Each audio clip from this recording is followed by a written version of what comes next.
Ne ettiniz? Nereden röydem? Vurduk. Kelle paçağını pıtrattık. Çamalağını çağışırdık Aycımal. Ay yoga. O Aycımal. Anaynen ayır onu. Ayır aynen diyen sana. Ayır da.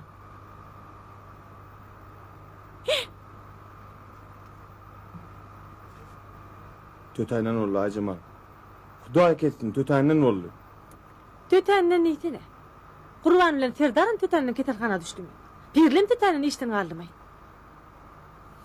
Hay ah yaylan gerçekleri. Gök yaylalı yerinin kelle paçağını pıtıradıptır, tumşuğunu uğradıptır. Özlerim ketelhana düşüptür. Bay iş bitiriptirler. Urduk Aycımal, anan urduk biz. O ne etti? Ol köprüye vurdu. Ol köprüye kuruptur, ol katırağa kuruptur. Var, sen şehre git de kellen varlat. Beynin vavırsa süyüşündür. Sen urulup, urduk deyip durdun ha. Kellen tertişliğe hana kul.